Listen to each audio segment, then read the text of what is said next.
Under the weight of Alaska's cold November air, there is a stretch of woodland near Wasilla where the silence feels manufactured, like someone demanded it. A remote road, rough and unwelcoming, cuts through the darkness just enough for headlights to catch the edges of abandoned trees. That is where 3 bodies were found. 3 friends, together in life, dumped together in death. Their names were Michael Atwood, 25 years old, Donna Marie Campos, 37, and Alyssa Jimenez, only 28. Hours earlier, they had been alive, laughing, drinking, unaware of what waited for them beyond the tree line. The scene that investigators walked into did not feel like a robbery or a drunken fight gone too far. It felt like an execution. Multiple .40 caliber casings scattered through the dirt told the story more clearly than any witness ever could. Someone had lined them up with death already decided. Someone had chosen this place, a secluded pocket of forest where screams vanish before they travel far enough for help. What makes a person capable of killing 3 people without hesitation? Fear, anger, a secret worth protecting.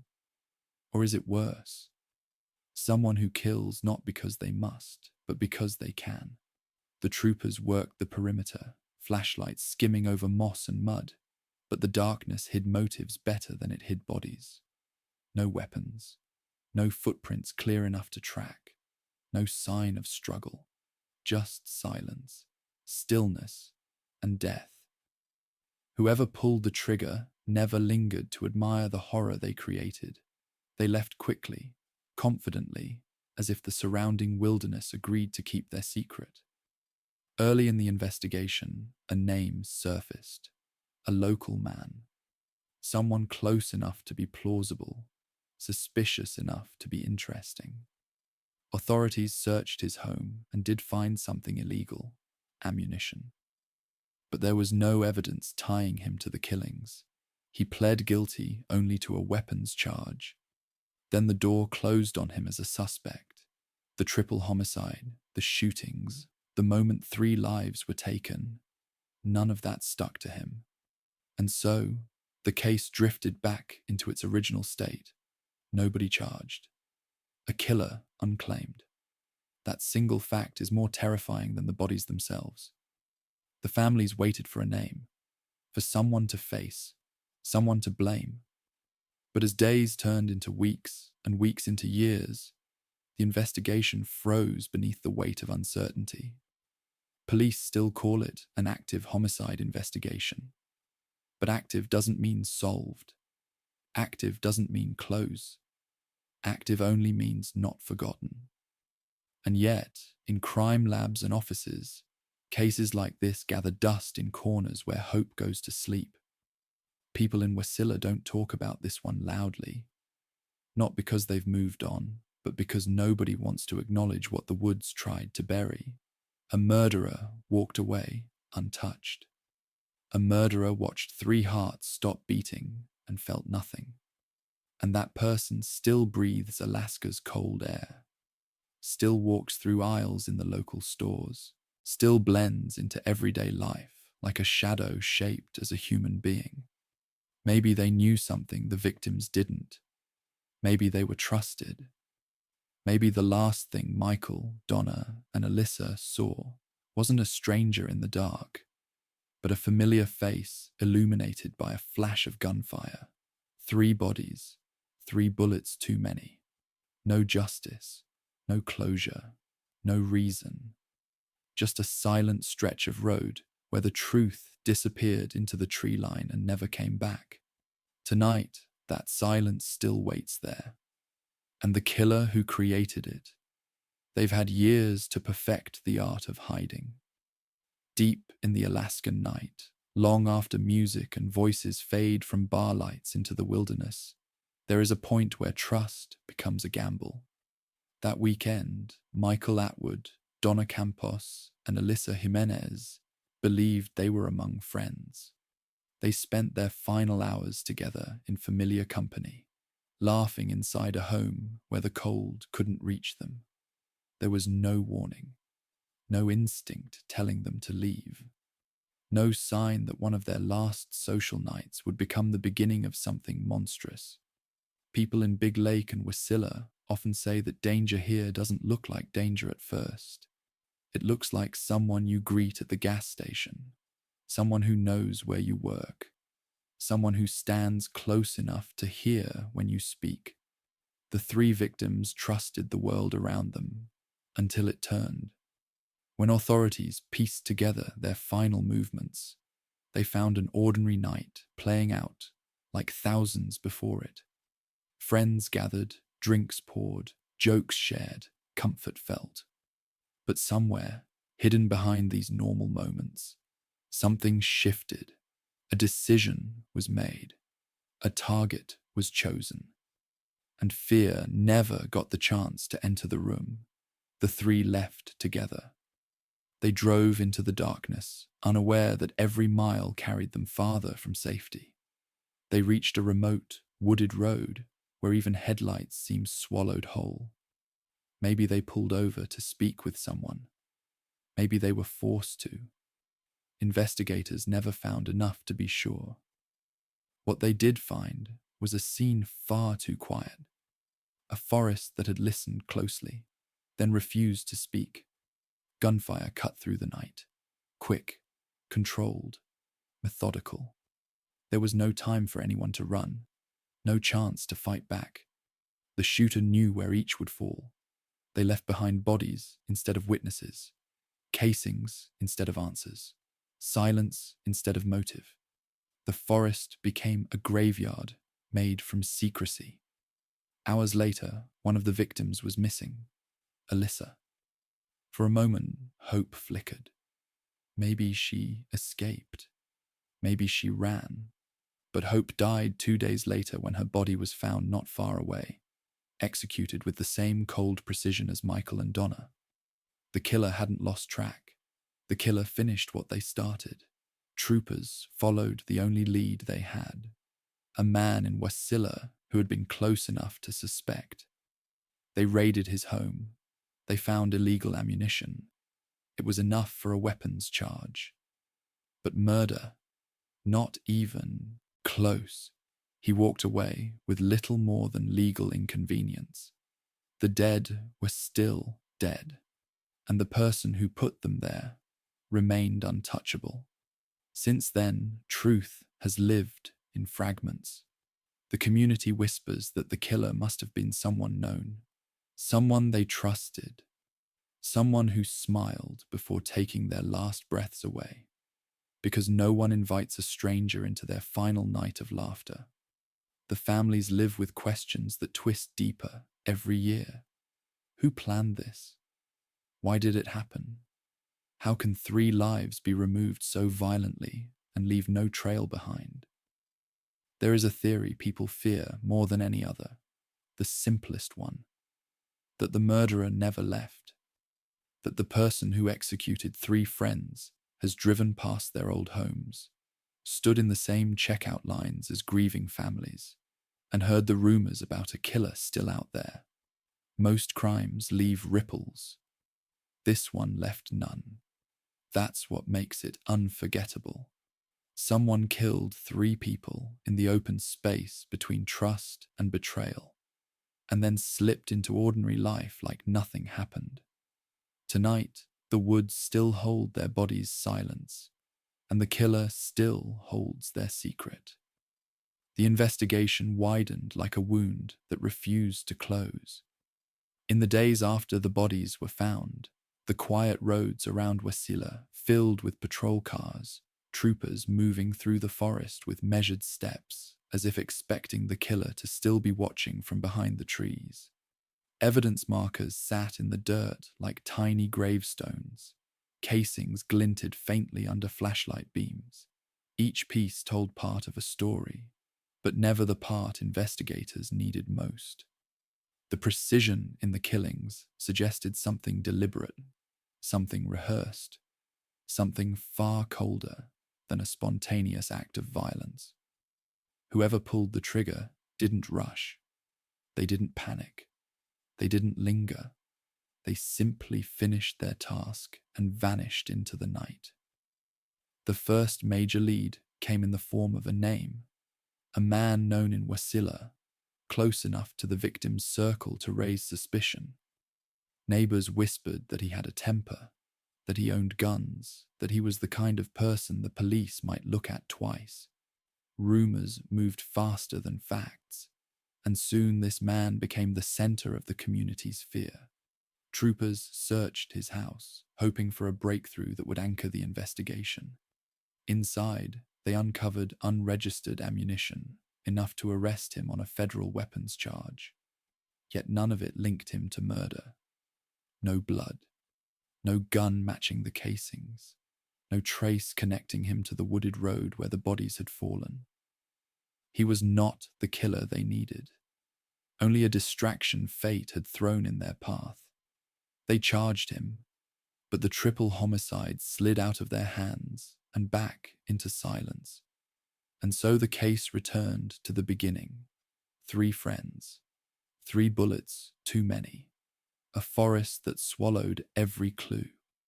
Investigators replayed the timeline again and again, as if repetition might reveal what the evidence refused to confess.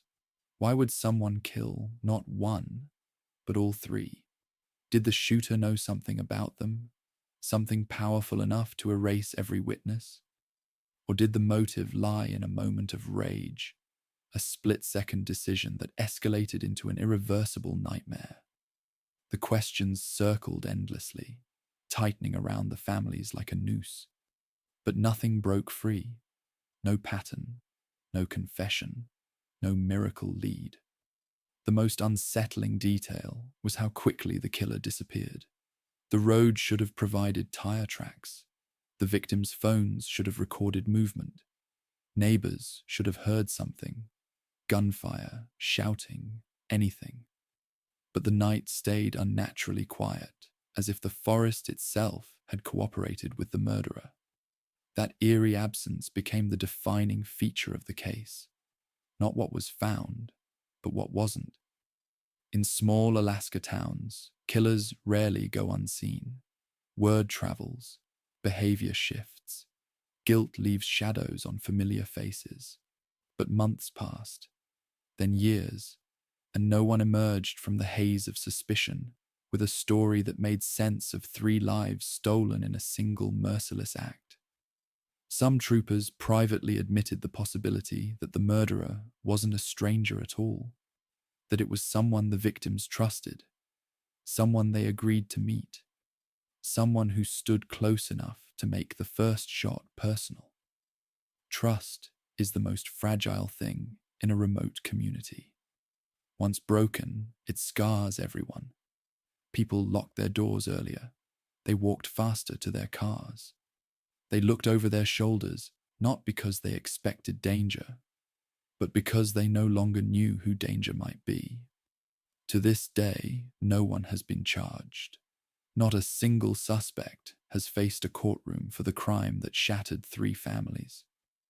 The man arrested early on remains a footnote, his involvement limited to ammunition that had nothing to do with murder. The forest remains silent, and somewhere in the wide stretch of land between Wasilla and Big Lake, the truth continues to breathe, unrecognized and untouched. A killer executed 3 friends with precision. A killer erased their final moments without leaving a trace. And a killer walked away, confident enough to know he would never be found. That confidence is the real horror, because it means he understood something investigators still don't. The perfect crime doesn't require the perfect plan, just the perfect silence. The search for a killer always begins with a face, a shape, a rumor. People want to believe violence has a form they can recognize, something that stands out, something that warns you before it strikes. But in Wasilla, the first real lead wasn't a person at all. It was a pattern, a shadow moving through interviews, inconsistencies in someone's story. a name spoken quietly by people who suddenly found it difficult to make eye contact. Investigators leaned into that shadow, convinced it would solidify under pressure. Instead, it dissolved like cold breath in the air. The man troopers focused on wasn't a stranger lurking in the periphery. He was a local, someone familiar enough to fold into the routines of a community where everything and everyone blends into the background unless they give you a reason to look twice. His connection to the victims wasn't dramatic, not violent, but it was there, thin as a spiderweb thread, enough for investigators to tug on it and see if the rest of the web would shake. Neighbors whispered, friends speculated. People filled in the blanks with stories that grew sharper each time they were repeated. Fear always feeds rumor, and rumor always feeds an investigation that hasn't found its footing. Troopers secured a search warrant. They entered his home with authority and expectation, hoping the walls would betray him in ways he never anticipated. And they did find something: illegal ammunition, enough to charge him, enough to justify the search, enough to make the public think justice might be closing in. But ammunition is not a murder weapon. It's not intent. It's not proof that he walked 3 people into the woods and ended their lives with a cold, steady hand. It was a technical crime that carried none of the weight the community needed. The triple homicide remained untouched. 3 bodies still demanded answers. The evidence simply didn't provide. Investigators questioned him for hours. They dissected his timeline. They probed the inconsistencies. They watched his expressions, analyzing whether his eyes shifted at the mention of each victim's name. They tried to push him into corners where the truth might slip out if panic took hold. But he never broke. He didn't act like a man carrying the burden of 3 deaths. He didn't crumble. He didn't confess. He didn't even stumble over his words enough to give them leverage. In the end, he walked away with the same steady tone he entered with, facing only the consequences of a weapons charge. If he wasn't the killer, the investigators were back at 0. If he was the killer, he was better at hiding than anyone expected.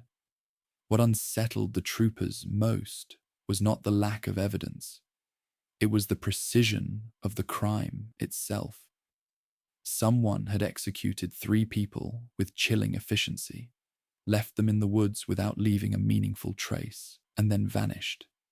Killers who strike in groups often slip, make noise, leave witnesses or footprints or forensic crumbs. But this one moved through the night, like someone who understood not just how to kill, but how to disappear afterward. The deeper investigators sank into the case, the more they sensed an intelligence behind it. Not impulsive rage, not a messy outburst. Something calculated. There were no defensive wounds noted in early reports. No sign the victims fled. This wasn't chaos. This was control. And control of that magnitude doesn't vanish into the community unnoticed, unless it belonged to someone who knew exactly how to blend in. People in Wasilla began to watch each other differently. Suspicion doesn't announce itself.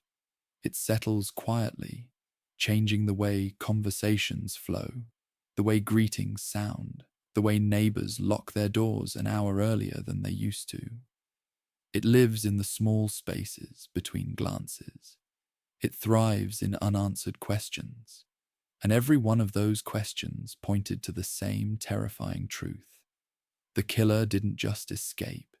They evaded every angle, every assumption, every instinct investigators relied on.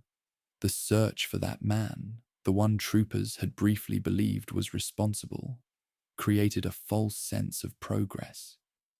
When he was cleared of the murders, that illusion shattered.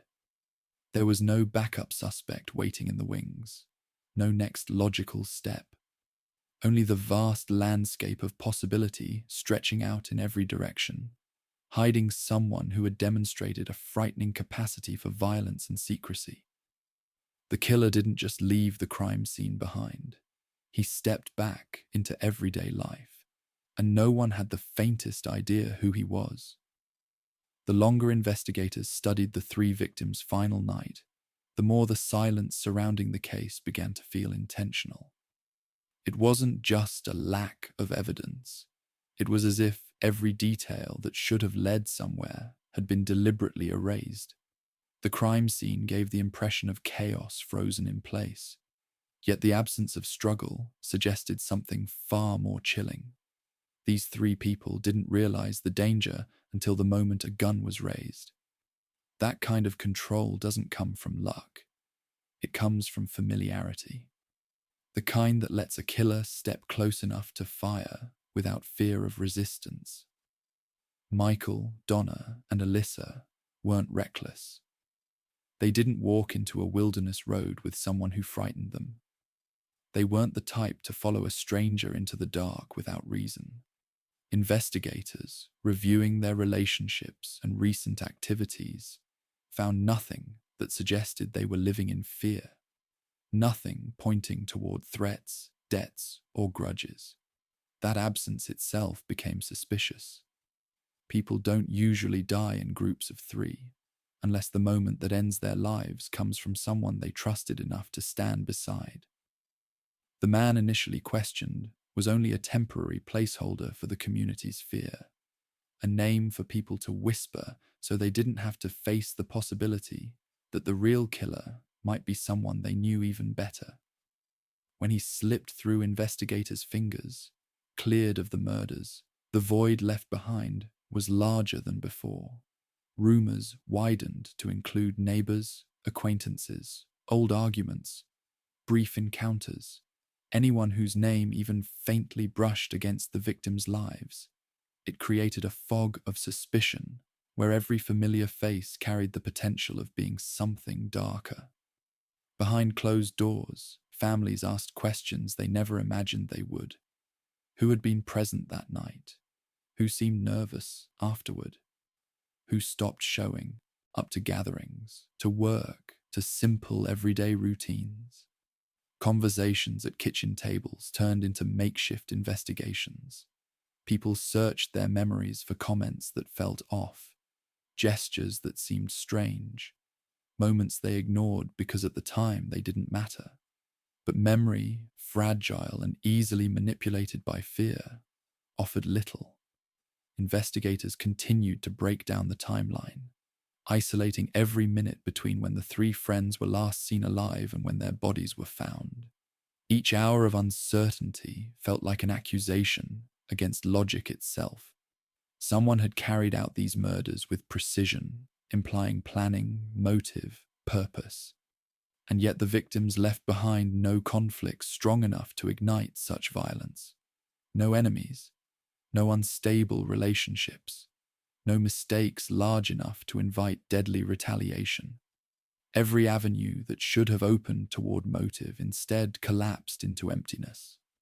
What remained was the unsettling possibility that the killer's connection to the victims wasn't documented anywhere.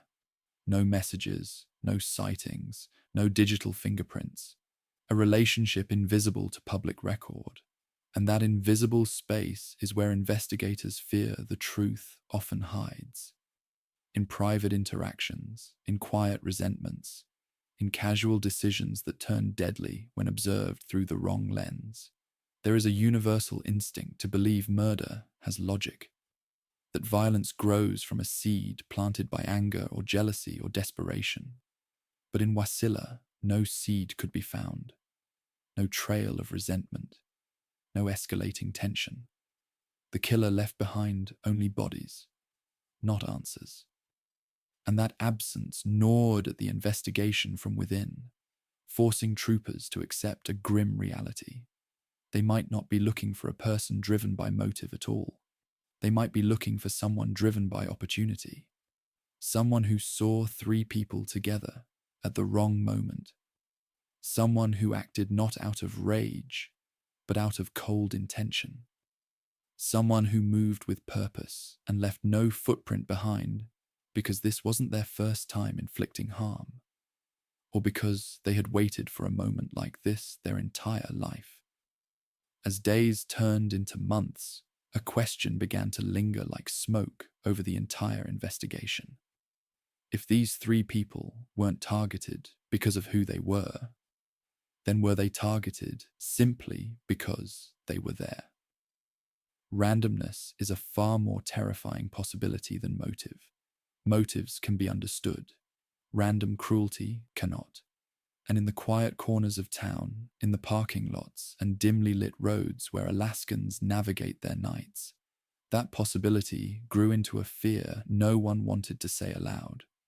Because if the killer chose them for no reason at all, then the next victims won't have one either. The truth settled over Wasilla like a fog no one could disperse. The killer hadn't just ended 3 lives. He had walked away from the crime scene without leaving anything that pointed back to him. Not a footprint investigators could rely on. Not a vehicle impression distinct enough to track. Not a witness confident enough to place anyone suspicious in the area. It was as if the person responsible had studied the landscape, studied the people, and chosen the exact moment when the night would swallow everything he did. And once the bodies were found, once the forest gave up its silence, the killer was already gone, so far ahead that even the fastest investigation couldn't hope to catch up. That's what made this case terrifying. Not just the brutality of the murders, but the competence behind them. Competence that suggested experience, intention, and an understanding of how investigations fail when they have nothing solid to stand on. The families waited for a name, waited for a knock at their door, waited for an arrest that would allow grief to move from shock into something they could begin to process. But every update they received carried the same hollow sound. No progress, no suspect, no explanation. The killer had slipped into the folds of the community or into the vast, indifferent wilderness surrounding it, and either option meant he had chosen the perfect environment to disappear. Officials kept the case open, but open meant suspended, not advancing. Lead after lead crumbled into irrelevance. People who thought they might have heard something realized they were only recalling fear, not fact. Drivers who passed down that remote road remembered headlights in the distance but couldn't identify the vehicle or the person behind the wheel. Every clue drifted away like smoke. Investigators privately admitted the detail that haunted them most. Whoever killed Michael, Donna, and Alyssa walked away untouched by evidence, as if he knew exactly how to commit a crime without leaving a fingerprint for fate to expose. That realization crept into conversations in Wasilla, unspoken but understood. The killer hadn't fled in panic. He hadn't buried the bodies in haste. He hadn't staged anything to throw troopers off course. He simply left them where they fell, trusting the woods to hide his tracks and the night to protect his escape. That kind of confidence suggests something chilling. Someone who understood the investigation better than expected.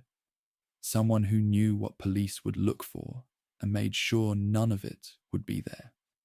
And so, the murders transformed from a shocking event into a lingering presence. People drove past the area with their eyes fixed forward, refusing to glance into the trees. Parents kept their teenagers closer. Locals who once believed violence was something that happened far away began to realize that proximity doesn't protect anyone when danger knows how to blend in. Conversations in grocery stores dropped into whispers when the case resurfaced. Even years later, when detachment should have taken root, people still felt the weight of the unsolved killings pressing at the back of their minds. The man initially questioned faded back into ordinary life after being cleared, but suspicion didn't fade with him. It simply detached, becoming free-floating, attaching itself to no one and everyone at once. Someone in the community was capable of murder, capable of silence, capable of walking among friends and strangers without revealing a crack in their composure. The idea that the killer might still live nearby, still buy groceries, still fill up at the same gas stations, still wave politely to neighbors, became the kind of truth people recognized but never voiced. The victims' families were forced into a cruel kind of waiting. Closure requires shape. This case had none. They couldn't picture the killer's face. They couldn't direct anger towards someone specific. They couldn't understand the motive because investigators never found one. And without motive, without identity, the murders became a haunting void instead of a story with an ending. That void is where fear lives, in the possibility that the killer didn't stop with them, in the possibility that this was not his first time, in the possibility that he learned something during those moments in the woods, something about how easy it is to get away with murder when the land itself works as your accomplice. The cold reality remains. 3 people died together on a quiet Alaskan night, and the one who killed them walked into the dark without looking back. Not escaped, not chased, just gone. And the most terrifying part is not that he vanished. It's that he vanished so cleanly. It almost feels like he was never there at all. But if you thought that this story was scary, wait till you hear the next one. The shoreline of St. Michael is the kind of place where footsteps disappear almost as soon as they're made. Wind erases them, waves erase them, time erases them. But on the night 19-year-old Chynelle Pretty Lockwood stepped out for a walk along the beach, something else erased her future. She had spent the day laughing with family, riding ATVs with her uncle, talking eagerly about college and the new life she was ready to build. There was nothing in her voice, nothing in her behavior, nothing in the world around her that hinted she was walking toward her final moments. She wasn't running away. She wasn't troubled. She wasn't meeting anyone secretly. She simply stepped into the dim Alaskan night and never returned. By morning, the beach held her body, face down, motionless, cold. The tide had not carried her far. Her home was still visible from where she lay. People in St. Michael say that detail is what makes the tragedy impossible to forget, because she died within sight of safety, within reach of the people who loved her, in a place where danger is usually loud, obvious, announced. But whatever happened to Chynelle left no screams, no fight, no trail, only silence. Troopers arrived expecting clarity. Unfortunate accidents happen near water. Hypothermia can take a person quickly. A fall can go unnoticed in the dark. But even from a distance, something about the scene felt wrong. Up close, it became undeniable. Her family saw bruising on her face. They saw marks around her neck. They saw that a chunk of her hair was missing. These were not signs of someone who simply collapsed on a walk. These were signs of violence. Signs of someone's hands, not nature's. Signs of a struggle that never had the chance to be heard. Yet when the family begged for answers, none came. Troopers did not rule her death a homicide. They didn't rule it an accident either. The investigation hovered in a murky space between categories, creating a void where grief and confusion fed off each other.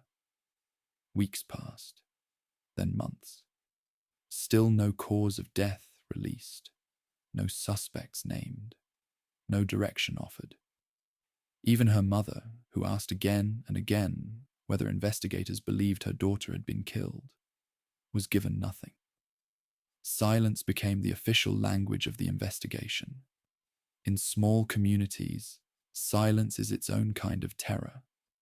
It makes people avoid each other's eyes.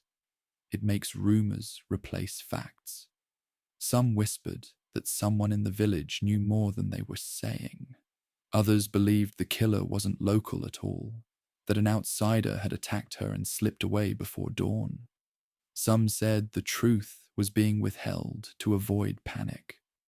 Others argued authorities simply didn't want to admit they had no answers for something so obviously violent.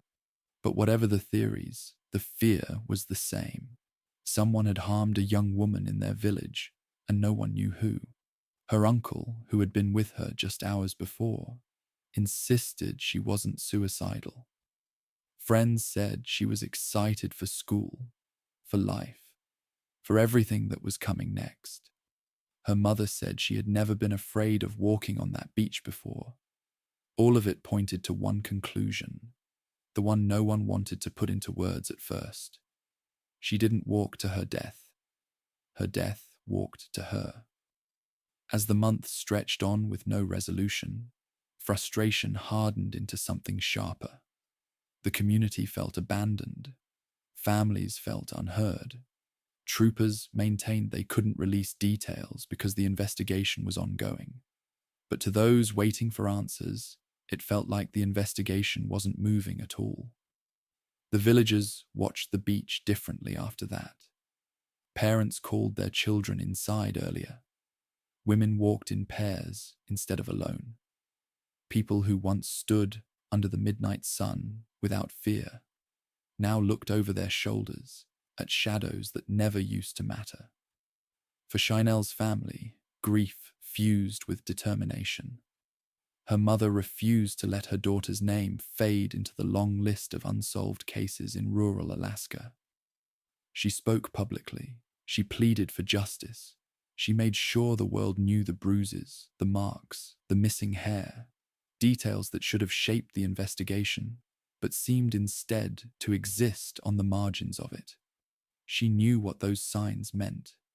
Everyone who saw them knew. Someone hurt her daughter.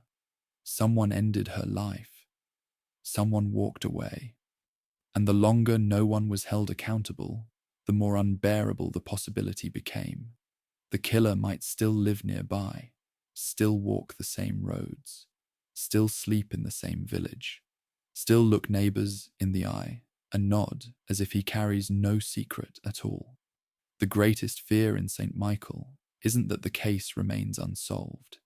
It's that the person who did this was never truly gone. The weeks after Chynelle's death dragged through St. Michael like a heavy storm cloud that refused to break. People tried to resume their routines, cooking meals, going to work, checking in on neighbors. But the rhythm of daily life had been altered. It wasn't only the tragedy itself, it was the vacuum of information that followed. Nobody knew what had happened. Nobody knew who might be responsible. And nobody knew whether the danger that took her life had slipped away into the night, or whether it still moved quietly among them. Fear doesn't always announce itself. Sometimes it appears as hesitation in footsteps, as whispers behind closed doors, as the feeling that someone is watching when no one is there. When Alaska State Troopers gathered evidence from the scene, people expected answers to follow. If not immediately, then soon. But soon never arrived. Days passed without an official cause of death. Then weeks, then months. Each time the family asked whether her case was being treated as a homicide, the answer came with careful wording, the kind designed to protect an investigation, but not a grieving parent's heart.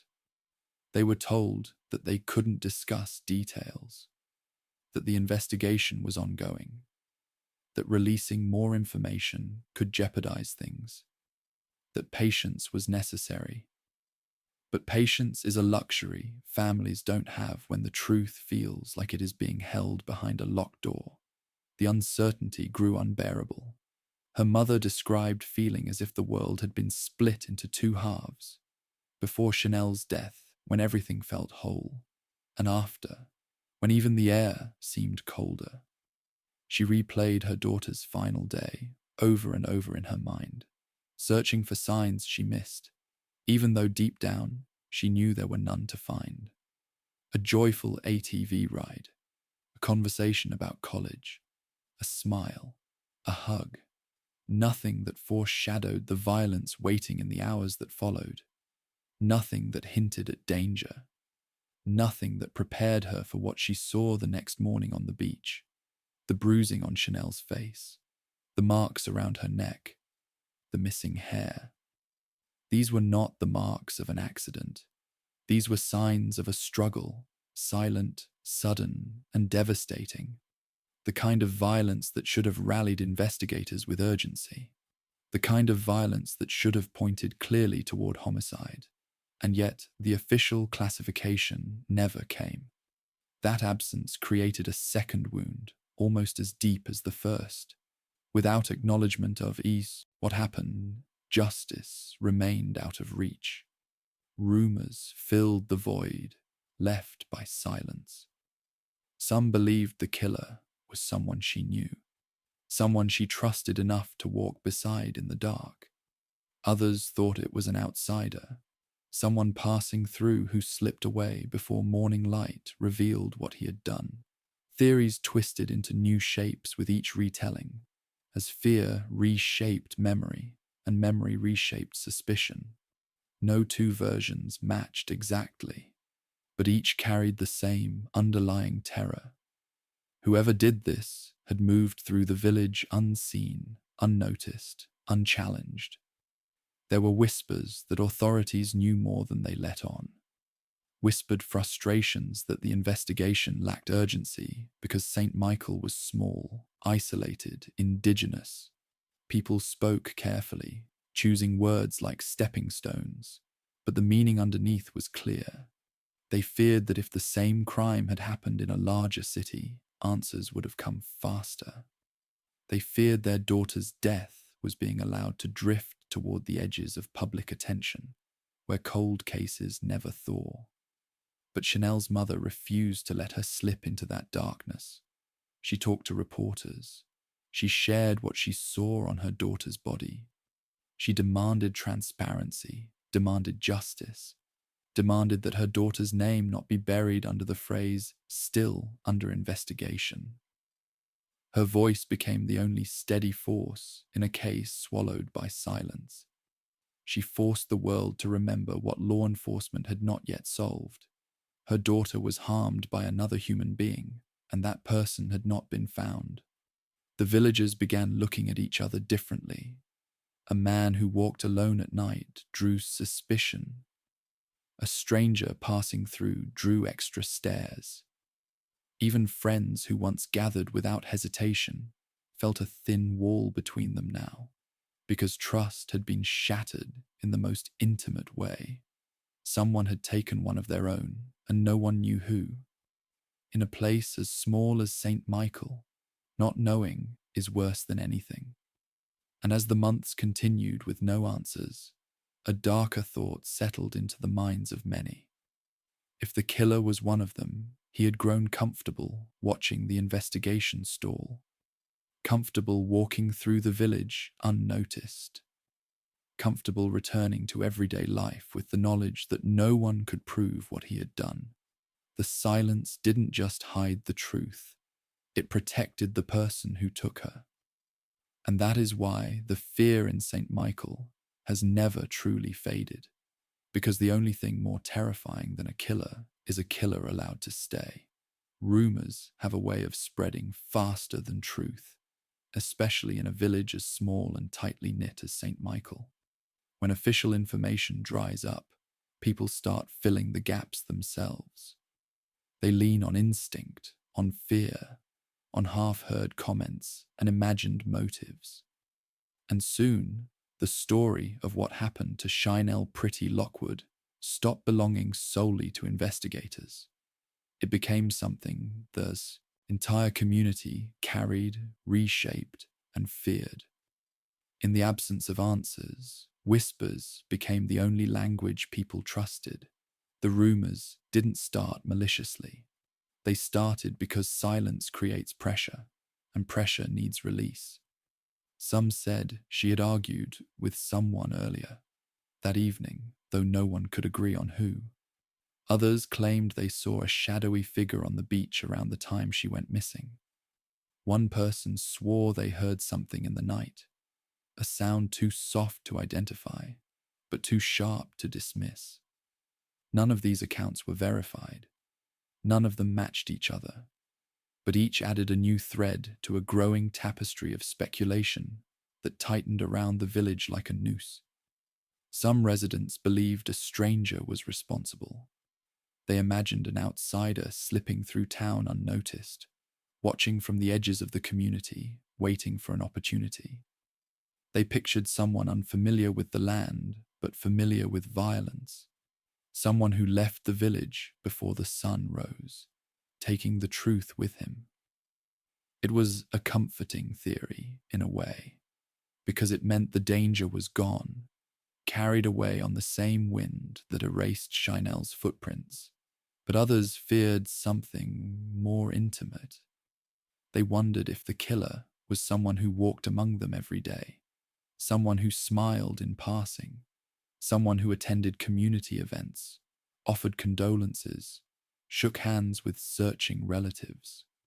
The idea that the person responsible could sit at the same table, laugh at the same jokes, exist inside the same trust people offered freely.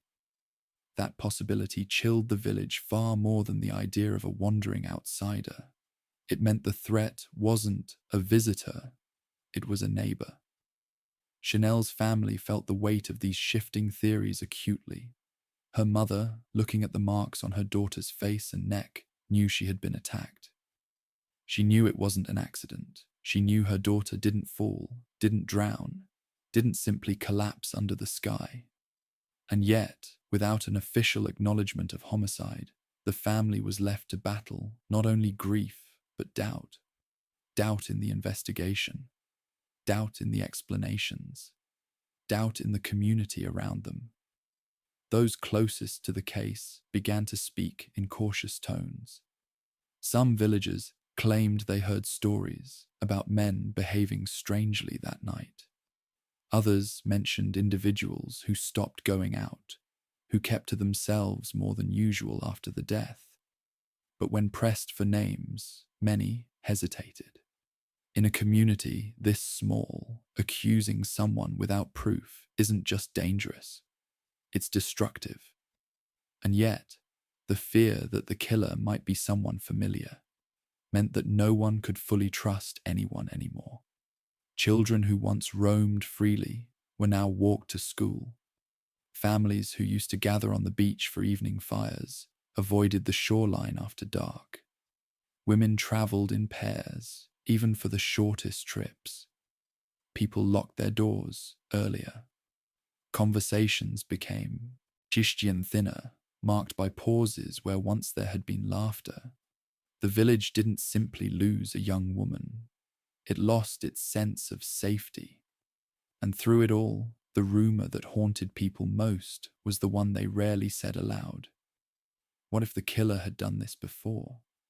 What if he had practiced violence elsewhere, quietly, invisibly? What if he knew how to silence someone without drawing notice? How to leave a body without leaving a trace? How to watch an investigation stall and feel no fear that it would ever reach him? In a place like St. Michael, killers aren't supposed to vanish. Strangers aren't supposed to slip unnoticed through tight-knit communities. Violence isn't supposed to unfold in silence. But it did. And the murmurs circulating in living rooms and around kitchen tables carried one unshakable truth. Someone in that village, whether a stranger passing through or a familiar face, hiding in plain sight, knew exactly what happened to Chynelle. And they've stayed quiet ever since. In the months following Chynelle's death, the silence surrounding the investigation began to feel less like caution and more like obstruction.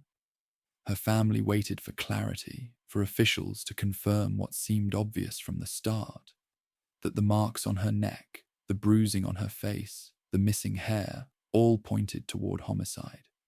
But instead of answers, they received carefully measured phrases, the kind used when law enforcement is unwilling to say more or unable to admit they know less.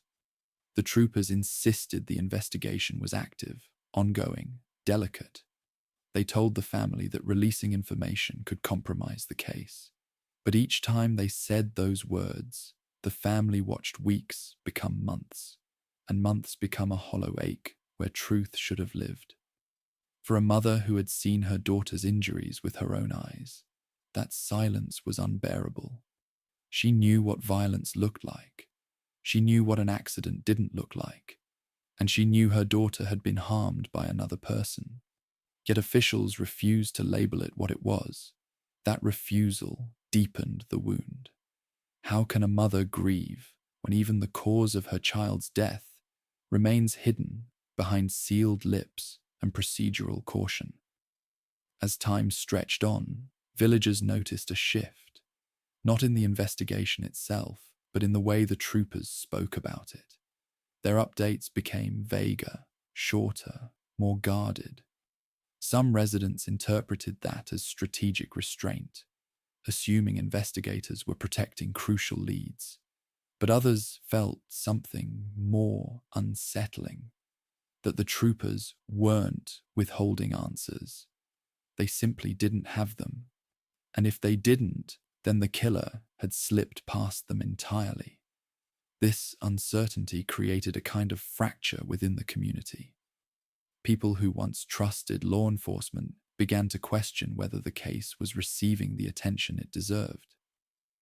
St. Michael is remote, predominantly indigenous, and historically overlooked by systems meant to protect. Many feared that this case would be added to the growing list of unsolved tragedies affecting Alaska Native women, cases where families were told to wait, to be patient, to accept uncertainty as the best they might receive. But Chynelle's family refused to accept that fate.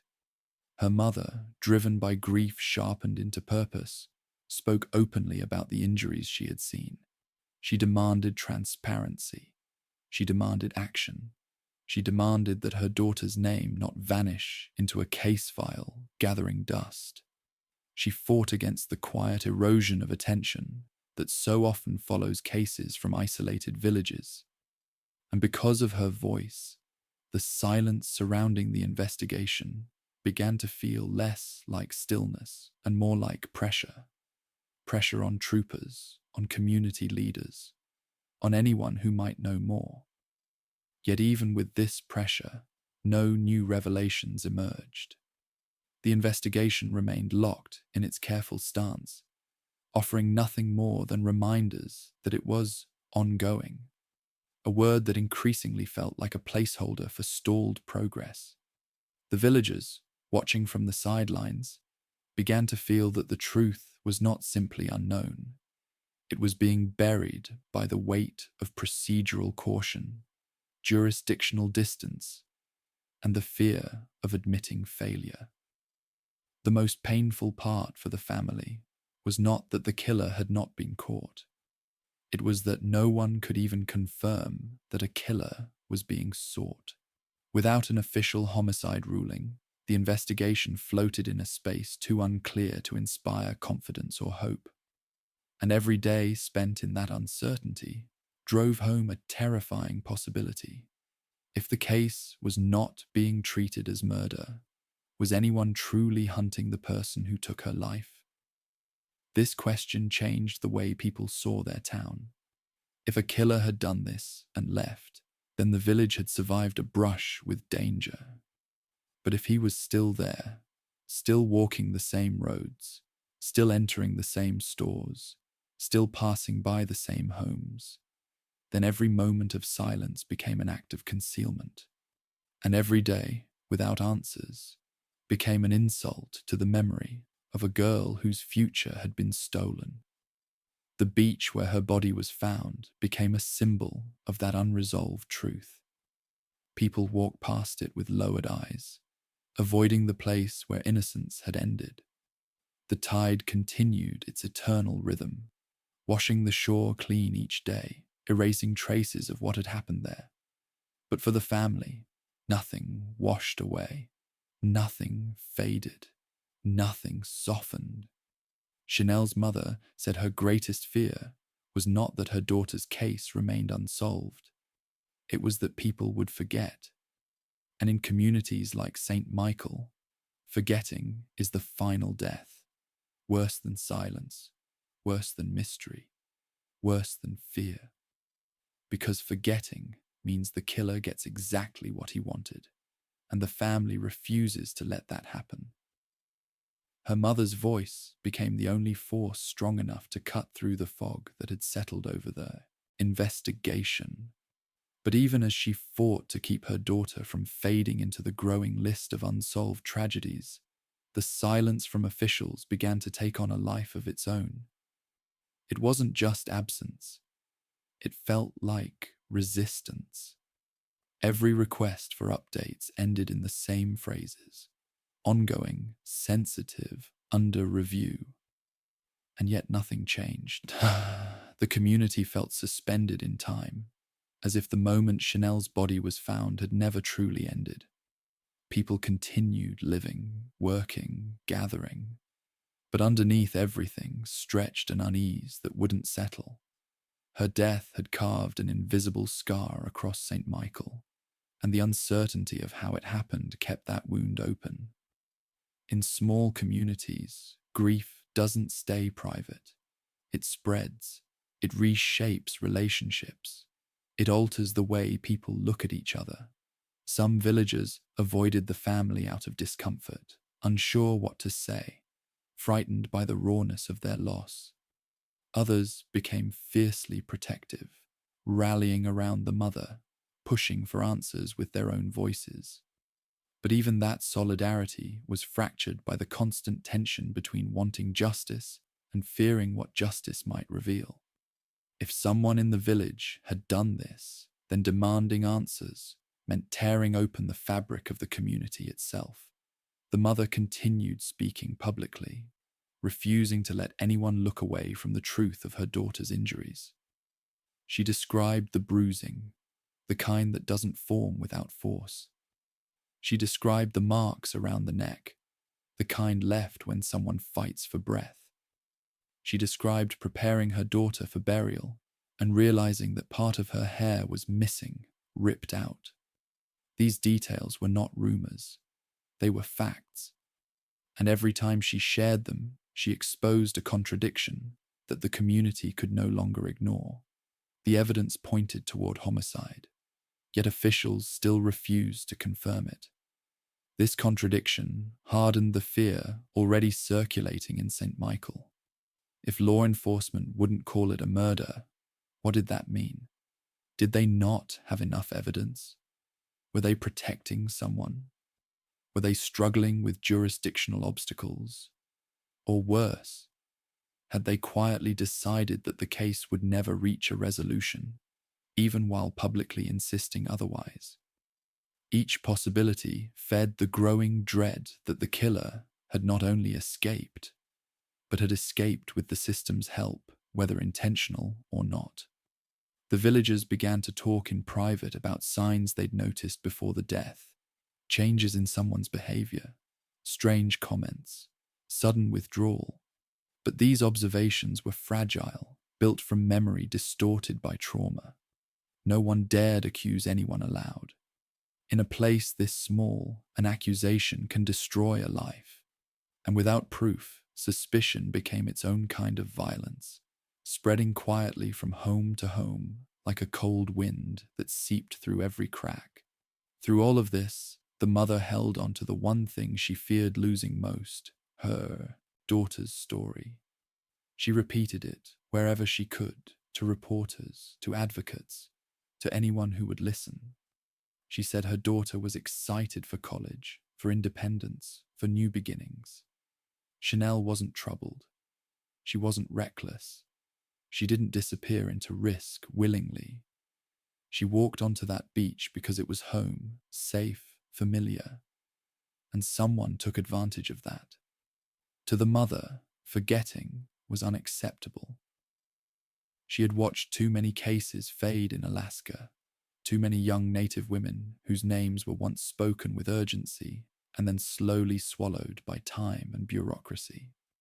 The missing and murdered Indigenous persons crisis was not an abstract issue to her. It was a pattern she refused to let her daughter become part of. She knew that silence is how cases die. She knew that without pressure, authorities move on. And she knew that if the community stopped talking about her daughter, the killer would win. What she didn't know, and what terrified her most, was whether the killer heard her pleas. Did he watch her interviews? Did he hear his actions being described in excruciating detail by the woman whose life he had shattered? Did he feel threatened? Or did he feel safe, knowing that no arrest had been made, no suspects named, no public declaration of homicide issued? The idea that he might still be there, listening, living among the very people grieving the life he took, weighed heavily on everyone in St. Michael. It became the unspoken truth behind every conversation, every shared glance, every quiet evening spent indoors instead of near the beach. The mother's voice kept the case alive, but somewhere out there, somewhere close, perhaps, the one who ended her daughter's life kept his silence, and he kept it perfectly. This was intense, but this next story is even worse.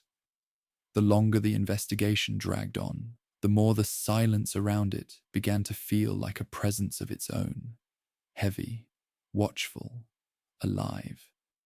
It wrapped itself around the village, around the family, around the memory of the girl whose voice had been stolen. And in that silence grew the most painful realization of all. Time was not bringing answers. It was burying them. Her mother fought against that burial with everything she had. Every interview she gave, every statement she repeated, every detail she shared was a resistance against the slow, suffocating fade that claims so many unsolved cases. She refused to let her daughter become another quiet name in a forgotten file. But even as her voice grew louder, the momentum of the investigation seemed to weaken. The updates became sparse, then vague, then almost ceremonial, reassurances without substance. Officials reiterated that the case remained open, but open in name only. No suspects, no public appeals, no new information, and no acknowledgement of what the family already knew in their bones. Meanwhile, the community's fear took on new forms. In the first days after her death, fear had been a sharp edge, immediate, raw, urgent. But as weeks passed, that fear dulled into something quieter, but far more pervasive. It lived in the corners of people's minds, shaping their daily choices. Women avoided walking alone at night. Some stopped going near the shoreline entirely. Parents kept their daughters close, watching them with an intensity that bordered on desperation. Every shadow felt suspicious. Every unfamiliar sound carried meaning. Every stranger's presence lingered in the mind longer than it should. And yet, beneath that fear, lay something far darker. The possibility that the killer was not a stranger at all. In a village as small as St. Michael, people know each other's routines, habits, schedules, friendships, and fears. They know which houses glow late into the night, and which footsteps belong to whom on the gravel roads after sunset. They know when someone acts differently, when someone withdraws, when someone seems shaken by something they refuse to explain.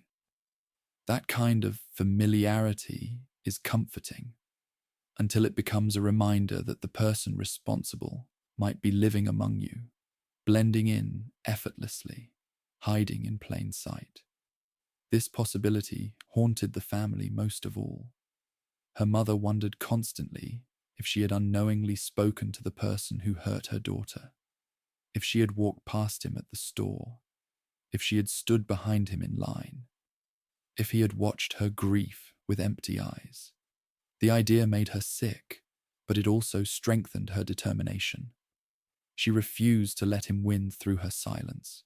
She refused to let him rest easy under the protection of an unclear investigation. The villagers, too, felt the weight of this uncertainty. Relationships were strained by suspicion. Innocent gestures were misread, innocent mistakes magnified. A casual glance seemed too long. A nervous laugh seemed too forced. A person's absence from community events became a topic of speculation.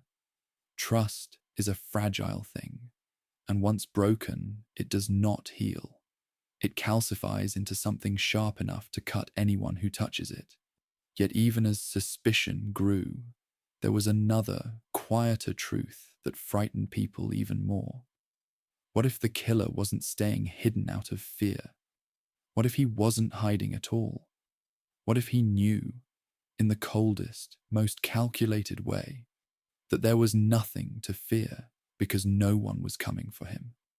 The investigation had stalled. The classification of her death remained undefined. The official narrative had not shifted to homicide, despite the evidence pointing directly toward it. And that lack of clarity created a space where a killer could exist without urgency pressing against him. People in the community began to avoid discussing the case in public, not because they wanted to forget, but because they feared the consequences of being overheard by the wrong person. Conversations moved indoors, voices lowered, eyes darted to windows. Fear had changed shape again, this time becoming a quiet awareness that danger is always most potent when it lives inside the unknown. Through all of this, her mother continued to speak. Her words became the heartbeat of a case that refused to breathe on its own. She refused to allow her daughter's memory to be swallowed by bureaucracy or buried under the weight of official silence. She refused to let the details of her daughter's injuries be softened or ignored. She refused to let the community move on without answers. But as her voice grew stronger, the investigation remained still. And that stillness, more than anything, revealed the most terrifying truth of all. Whoever took her daughter's life did not just escape justice. He escaped notice. And in the vast quiet of rural Alaska, that kind of disappearance is not an accident. It is a choice. Nome's West Beach is a place where the wind never truly rests. It sweeps across the coastline in long, hollow breaths that carry the cold straight into the bones of anyone who dares to linger. The sand is pale and loose, shifting under each step as if the land itself is deciding whether to hold you or let you sink. And on August 31st, 2020, this quiet stretch of beach became the last known trace of Florence. Flo, Okpealuk, a 33-year-old woman who walked away from her tent in the late afternoon and never returned. She wasn't running from anything. She wasn't distressed. She simply stepped out into the grey light, leaving behind her shoes, her jacket, and the ordinary rhythm of her day, and the world swallowed her without a sound. The beach was alive with miners that summer, tents pitched like temporary villages along the shoreline. Engines hummed as dredgers worked offshore. People moved in and out of campgrounds carrying buckets, tools, supplies. It was the kind of environment where disappearance should have been impossible. Too many people, too many eyes, too much movement. Yet Florence managed to vanish in that crowded quiet, as if the world had momentarily folded around her and sealed off every path she might have taken. Her family knew immediately that something was wrong. Florence wasn't the kind of person who wandered off without telling anyone. She wasn't careless. She wasn't impulsive. When she didn't return to her tent that evening, concern spread quickly. By the time night settled over Nome, the beach that usually echoed with generators and laughter felt different, muted, tense, aware. Searchers moved through the darkness with flashlights that barely pierced the fog, calling her name into the wind. No answer came back. When authorities stepped in, the response was swift and massive. Nome police, Alaska state troopers, search and rescue teams, volunteers, even the Coast Guard joined the effort, scanning the shoreline and the cold Bering Sea. But massive searches don't mean successful ones. The terrain was too open to hide anything, yet somehow it hid everything. No footprints leading away from camp, no sign of a struggle, no dragged marks, no indication that she entered the water. Her personal items were found neatly together, almost as if she had planned to return to them momentarily. The absence of tracks suggested stillness, not movement, and stillness was the one thing that made no sense. People tried to imagine what could have happened in that small window between her leaving and being noticed missing. Could someone have picked her up? Could she have accepted a ride from someone she trusted? Could she have fallen into the water unnoticed? But even that theory cracked under scrutiny. The water that day was dangerously cold, and the tide patterns would almost certainly have left some trace. Clothing, skid marks, footprints, anything. Instead, there was nothing. It was a disappearance that contradicted the physical world, a vanishing that left no imprint behind. Nome is no stranger to missing person cases. The town carries a history of disappearances so heavy that it borders on legend. Dozens have vanished around the city in past decades, many Alaska Native women whose stories never received the attention they deserved. The FBI once investigated concerns that a serial predator might be at work, but they concluded no single killer was responsible. That explanation brought no comfort. If anything, it made the pattern more disturbing, because it meant multiple dangers existed in a place too small to carry so many tragedies. Florence's disappearance felt like part of a long shadow cast over Nome, one that stretched deeper each year. The beach became a symbol of that shadow, a place people could no longer visit without remembering the woman who stepped into its wind and never stepped out again. Her family walked that stretch of sand daily in the weeks after she vanished, searching for anything. A scrap of fabric, a sign of movement, an object washed ashore. But each day delivered only more emptiness. It was as if Florence had been taken from sight by something too vast, too silent, and too familiar to recognize. What haunts people in Nome is not just that Florence disappeared. It's how she disappeared, not into the wilderness, not into deep water, not into a storm, but into a populated beach in broad daylight, with people nearby and no reported disturbance. A disappearance so clean it almost felt intentional, not on her part, but on someone else's. And the darkest part is knowing the world didn't take her. Someone did. Whether that someone acted alone or simply found the perfect moment in a place where too many disappearances go unanswered. The result is the same. Florence Okpealuk stepped into the wind at West Beach, and a human hand erased her from the world so effectively that even an army of searchers couldn't follow. In Nome, people still walk that beach, but they never do it without glancing over their shoulder, listening for footsteps, wondering if the same silence that took Florence is waiting for someone else, unchanged, patient, and terrifyingly effective. Nome's West Beach holds onto objects the way memory holds onto fragments, loosely, unpredictably, offering pieces while withholding the whole. In the days after Florence Okpealuk vanished, the search teams combing the sand found the first of those fragments: her shoes, her socks, and her jacket. 3 items arranged with no sign of struggle, no drag marks, no disturbance in the sand. They looked as though she had stepped out of them intentionally. But everyone who knew her rejected that idea instantly. Florence didn't wander barefoot across harsh, cold terrain. She didn't leave her belongings behind without reason. And she certainly didn't walk willingly into a situation that would leave her family living in a vacuum of terror for years. Those items became the anchor point for the entire investigation, the single cluster of evidence around which every theory formed and then unraveled again.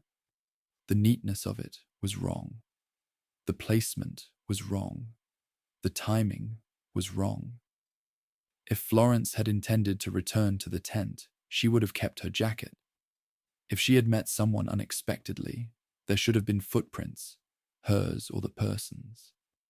If she had fallen, there should have been signs of a struggle. Instead, the beach offered up nothing but stillness, as though the world had paused long enough for her to disappear, without leaving behind a single trace of how it happened. Search crews expanded their efforts, pushing beyond the beach into the dunes, the grasslands, the outskirts of Nome. Helicopters buzzed overhead. Boats scanned the coastline. Volunteers walked shoulder to shoulder through areas where any disturbance should have stood out. But the land remained unchanged, untouched, unmoved. And that immobility contradicted the desperate urgency of the search. In a place where footprints can last for hours, if winds are calm, none appeared. In a place where the tide reveals and conceals daily, it offered neither explanation nor evidence. Authorities considered whether she had gone into the water despite the lack of tracks. But even that theory faltered under scrutiny. The tide hadn't taken her belongings. The waterline showed no signs of entry or struggle.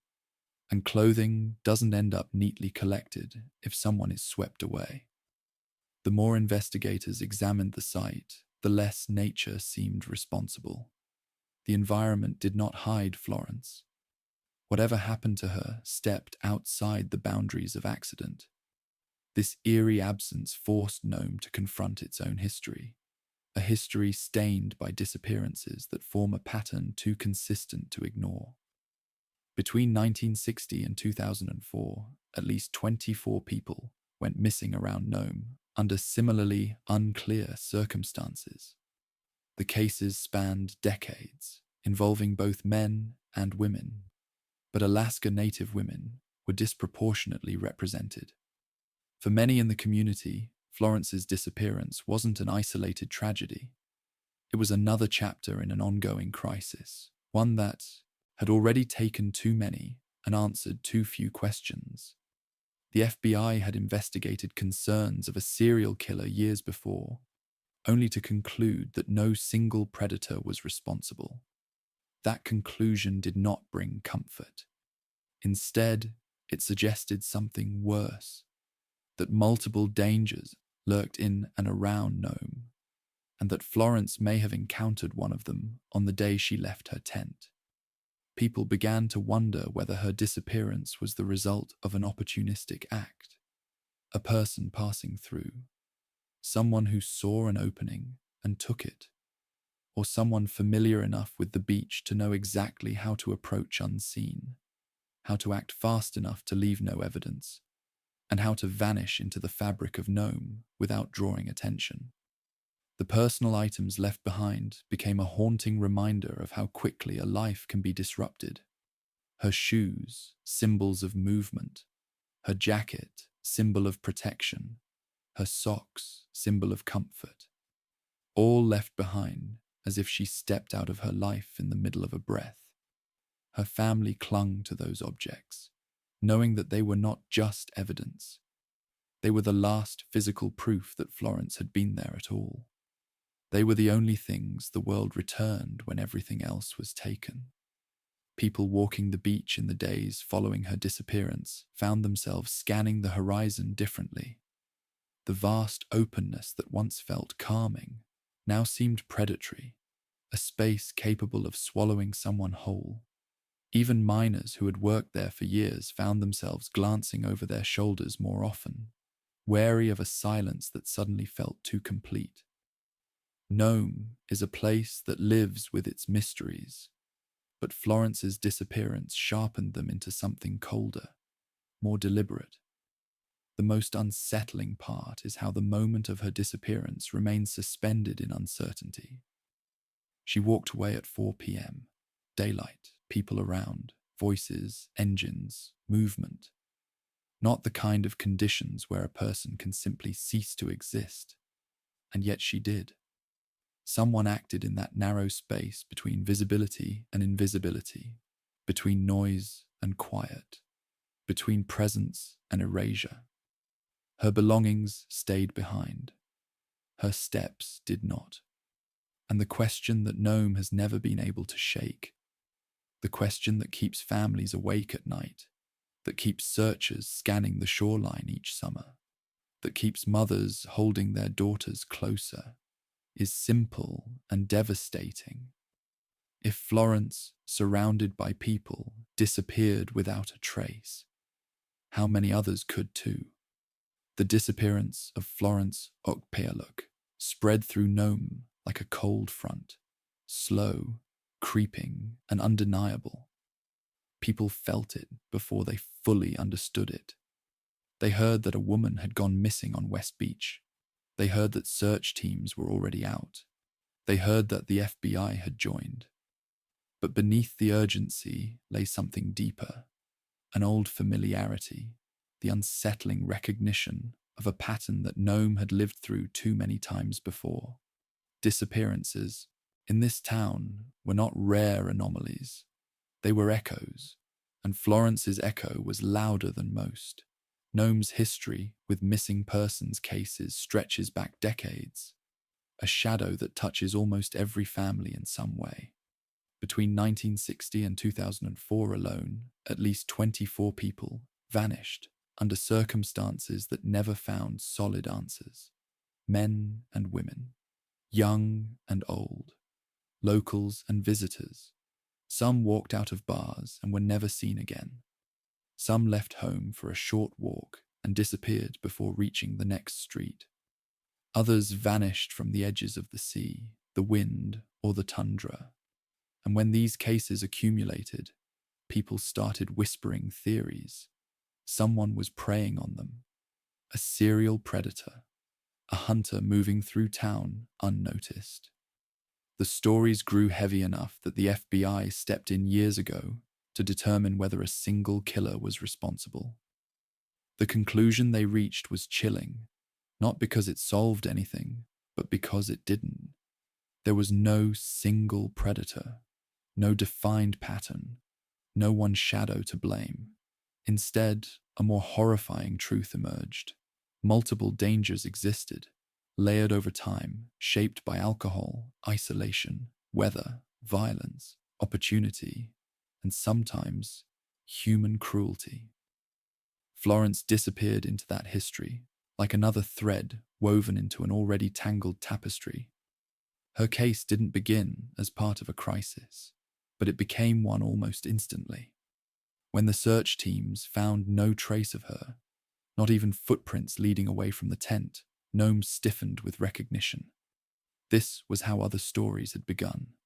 A normal day, a familiar place, no sign of struggle, no screaming, no witness, just absence. People who remembered earlier disappearances felt their stomachs drop. They had hoped the past was behind them, that the pattern had ended. But Florence's vanishing reopened wounds the town never truly healed. The broader movement surrounding missing and murdered Indigenous persons, MMIP, gave her disappearance even more weight. Alaska Native women go missing or are murdered at disproportionately high rates compared to other groups, and the cases often receive far less investigative urgency, media coverage, and public pressure. Florence's family knew the statistics. They knew how many names came before hers, how many were left unresolved, and they feared, almost immediately, that Florence would become another number, a quiet addition to a growing crisis that had already claimed too many of their own.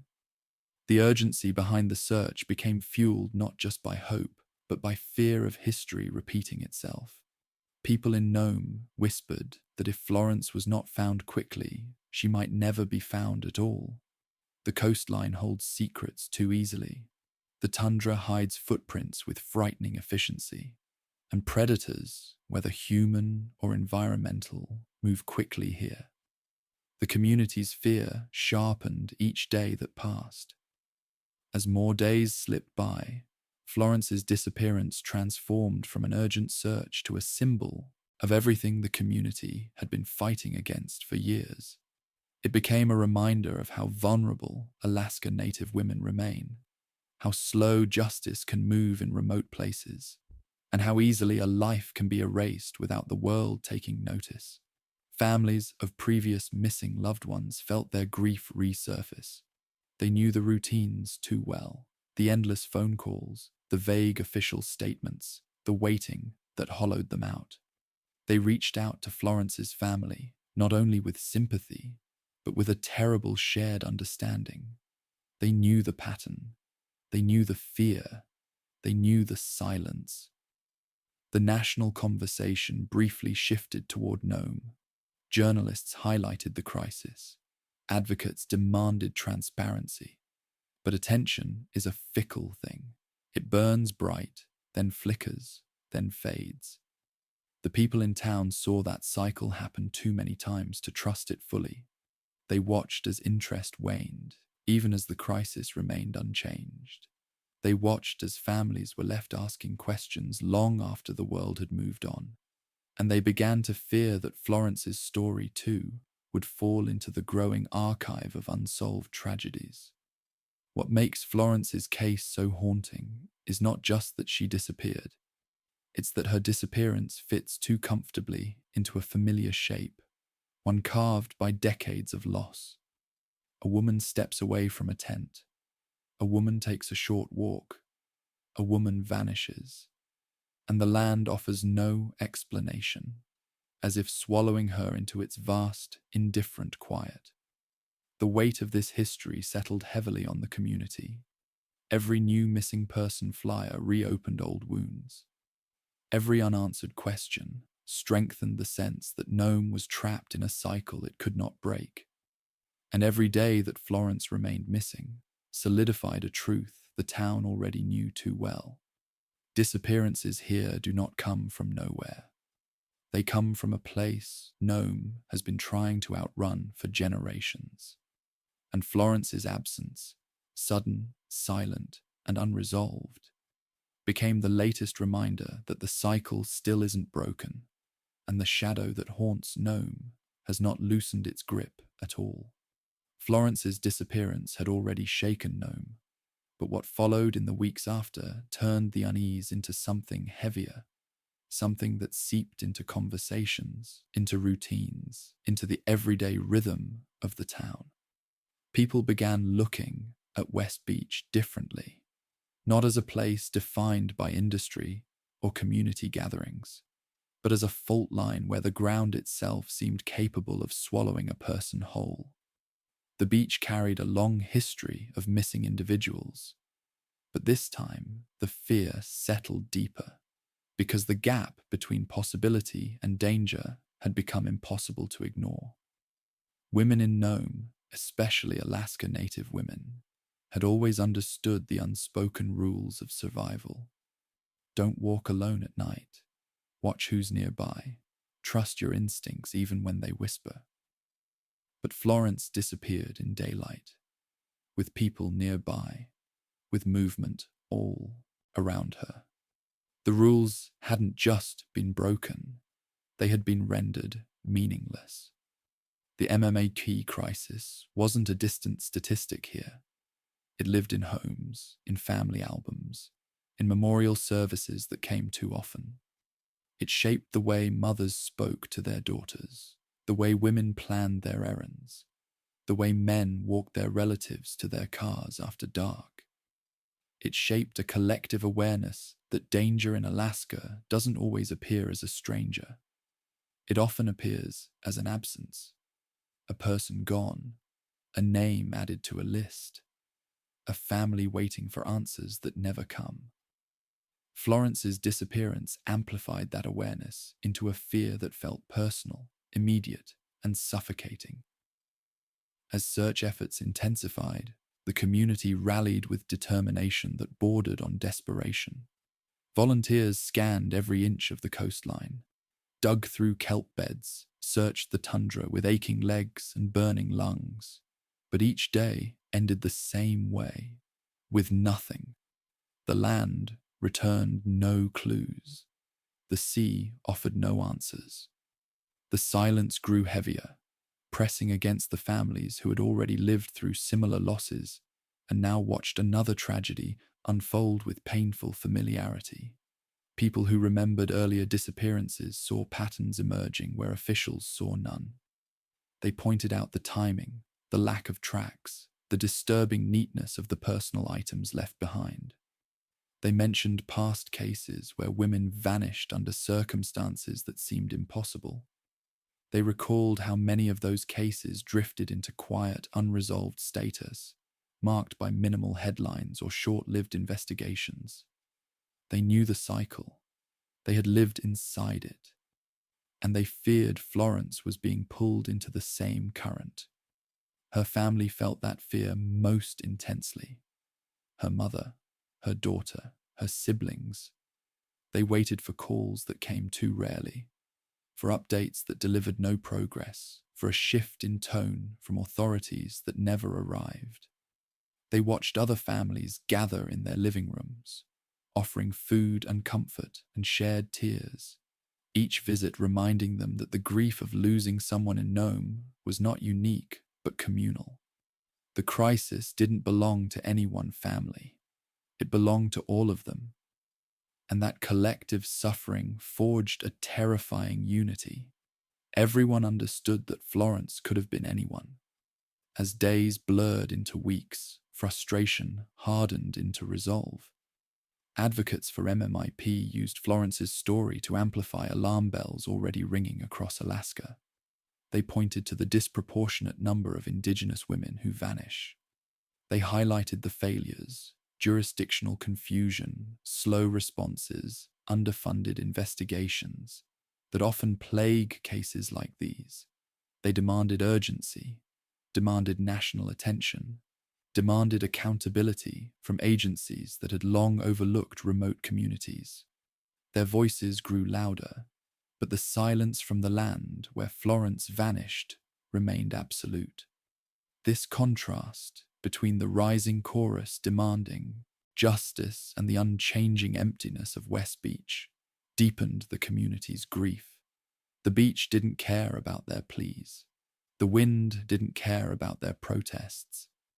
The landscape remained vast, indifferent, unmoved by human loss. And yet the people of Nome continued to search, continued to hope, continued to fight against a pattern that had shaped their lives for decades. That pattern carried a cruel lesson. Disappearances don't just take people. They take certainty. They take safety. They take trust in the land, trust in neighbors, trust in systems meant to protect. With every unresolved case, that trust eroded further. Florence's disappearance was not an isolated event. It was a reminder that the danger surrounding Nome wasn't gone or dormant. It was active, present, watching. And the question hanging over the community, spoken quietly at kitchen tables, murmured in late-night whispers, carried in the nervous glances exchanged on dim streets, was simple and devastating. If Florence could vanish from a crowded beach in broad daylight, what protection did anyone truly have? The fear wasn't abstract. It wasn't exaggerated. It wasn't irrational. It was a response to a truth Nome knew intimately. Danger here doesn't need darkness. It doesn't need privacy. It doesn't even need a reason. It only needs a moment. The moment Florence stepped away from her tent was all it took, and that realization continues to echo through Nome like a warning no one can unhear. For the people of Nome, The fear that settled after Florence's disappearance did not fade with time. It matured, it sharpened, it evolved. It settled into the spaces where routine once lived and slowly rewired the way the community moved through the world. Florence had vanished at 4 in the afternoon, broad daylight, people nearby, a beach full of activity. That single fact altered the town's relationship with the land, with strangers, and even with one another. It suggested that the danger they feared wasn't a distant threat that lurked in shadows or hid in abandoned buildings. It was something that could stand in plain sight, unnoticed, unchallenged. Something that could watch, wait, and strike when no one was looking. And that terrified everyone. Nome had always known fear. Fear of the sea, fear of the cold, fear of accidents that happen miles away from help. But the fear Florence's disappearance brought was different. It wasn't fear of nature. It was fear of intent. Fear of a human predator in a place where communities rely on familiarity to stay safe. And when the search turned up no answers, that fear settled into a quiet, constant hum beneath everyday life. Women taught their daughters new precautions.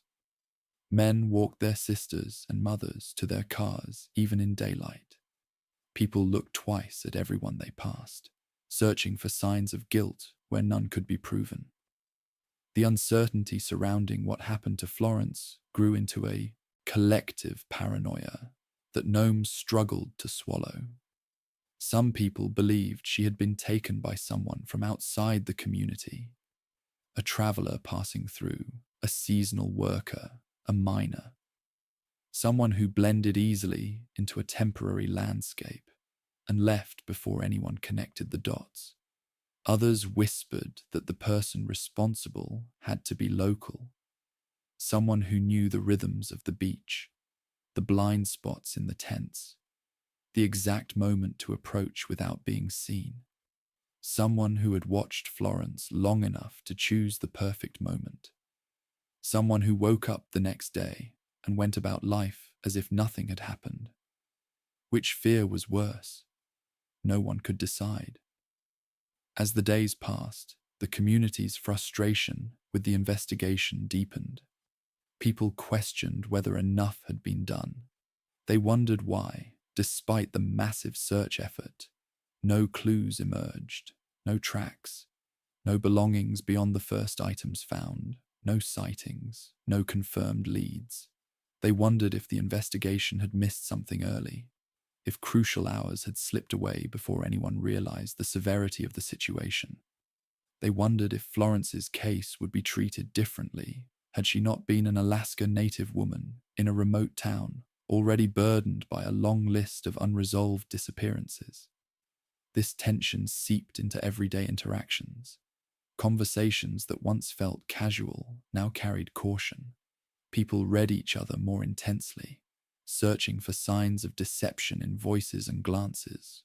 Trust, which had always been the glue of this small community, began to erode. Neighbors who once shared meals and watched each other's children now kept their distance, unsure of who might know more than they claimed. Suspicion became a silent companion in grocery stores, at community gatherings, in late-night phone calls between friends who could no longer shake the feeling that someone among them was hiding something. Even those who didn't know Florence personally felt the impact of her disappearance. Nome is a place where lives intersect constantly, where everyone's story overlaps at some point. A single disappearance doesn't just affect a family. It affects the entire town. It changes how people perceive the spaces they once trusted. It changes how they walk, how they watch, how they breathe. Florence's case became a shadow that stretched far beyond the beach where her tracks ended.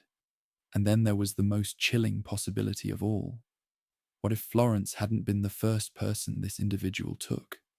What if the killer had practiced before, learning how to approach without noise, how to move without leaving evidence? how to make a person vanish so completely that even multiple agencies couldn't trace a single step beyond the final one. Nome's history made that question unavoidable, and each time someone whispered it, the air in the room seemed to tighten. Her disappearance didn't feel like a one-time act of opportunity. It felt like the work of someone who knew what they were doing, someone who understood how investigations unfold, someone who understood how the land hides more than it reveals, someone who had already slipped through the cracks before and knew they could do it again. The fear grew into something almost physical. People felt it in their chest when they walked alone. They felt it in the back of their neck when they heard footsteps behind them. They felt it in their homes at night when the wind howled against the walls. This fear didn't scream, it whispered, and whispers last longer. The hardest truth Nome had to face was this: if someone was responsible for Florence's disappearance, that person did not simply escape punishment. They escaped recognition. They moved through the community unnoticed. They listened to the rumors. They watched the searches. They waited for the panic to settle. And the possibility that they were still there, still watching, still waiting, was a fear no one wanted to articulate aloud. Because once spoken, it becomes real. And in Nome, too many fears have already come true. There is a moment in every unsolved case when the facts stop guiding the story and the unanswered questions take over. In Florence, Okpealuk's disappearance, that moment came quickly. The searches wound down, the daily updates grew infrequent, and winter crept toward Nome with its brutal certainty. Snow smoothed over the dunes, where volunteers once walked shoulder to shoulder. Tide and wind erased any final traces the sand might have held. And with each passing week, the silence surrounding her case grew heavier, until it felt less like an absence of information, and more like a curtain drawn over a truth the land refused to give back. Florence had become more than a missing person. She had become a question that Nome could not answer, a question that haunted the edges of conversations, a question that struck fear into the hearts of families who had already lived through too many disappearances. How does a woman vanish from a crowded beach without a sound, without a witness, without a trace? And if it could happen to her, who might it happen to next? People tried to move forward, but the case followed them everywhere. It lingered in the back of their minds when they zipped up their coats to walk in the cold. It crept into their thoughts when they let their children play outside. It resurfaced whenever a stranger passed through town, or someone noticed a new face in a store. The uncertainty had become part of everyday life, a tension that never snapped but never eased. Florence's family lived inside a deeper version of that uncertainty, one filled with pain that had no outlet and hope that had no foundation. Every sunrise brought the possibility of news. Every sunset brought disappointment. Her mother replayed the timeline endlessly, trying to locate the single moment when her daughter slipped out of reality. Her siblings balanced grief with the impossible task of explaining the unexplainable to Florence's young daughter. Her extended family searched the beach again and again, even after authorities declared that all reasonable search areas had been exhausted. But the land stayed silent. Law enforcement insisted the case remained active. They repeated the same statements they had offered since the first week. Ongoing investigation, all leads pursued. No confirmation of foul play, but no indication of accident either. The words hung in the air, weightless, offering no clarity. To Florence's family, that vagueness became a second wound. They didn't just lose her, they lost the ability to understand what had happened. And without understanding, closure was impossible. As winter deepened, The community's fear shifted into a quieter, more dangerous form: acceptance. Not acceptance of her loss. No one allowed themselves that, but acceptance that they might never get the answers they needed. Nome had seen this pattern before. It knew the shape of unresolved grief. The town had been forced to swallow silence so many times that it began to develop a grim familiarity with it. That familiarity scared people more than anything, because it meant the cycle wasn't just continuing, it was being normalized. Yet some refused to give in to that silence. Advocates for missing and murdered Indigenous persons kept pushing, using Florence's story to shine a light on the larger crisis. They organized searches, vigils, outreach campaigns. They wrote her name on signs and carried it through streets. They demanded action from agencies that seemed too comfortable with unanswered cases involving Alaska Native women. They refused to let her become invisible. But the silence that followed these efforts, the lack of breakthroughs, the absence of suspects, the stalled momentum, made a chilling truth impossible to ignore. Whoever took Florence did so in a way that left no evidence behind. Someone acted with confidence, with precision, with a disturbing awareness of how to remove a person from the world without leaving behind a trail. Someone counted on the ocean, the wind, and the remoteness of the landscape to finish the job of erasing her presence. Someone moved through that moment with intent. And the most terrifying part is not that this person has never been found. It's that, in a town as small and tightly woven as Nome, there is no way to know whether the person responsible still walks among its residents, or whether he left the moment he realized how well the land had concealed his crime. Florence's disappearance became a wound the community learned to live with, but never to forget. It lingers in the cold air that sweeps across West Beach. It echoes in the quiet conversations held in living rooms after dark. It shapes the way people watch each other now, more carefully, more suspiciously, more fearfully.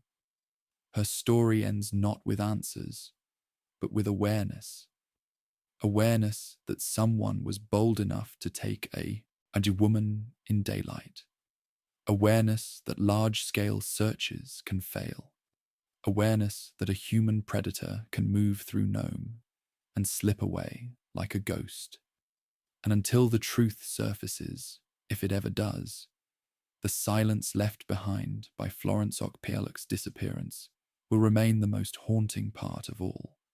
Because silence, in cases like hers, is never empty. It's where the danger waits,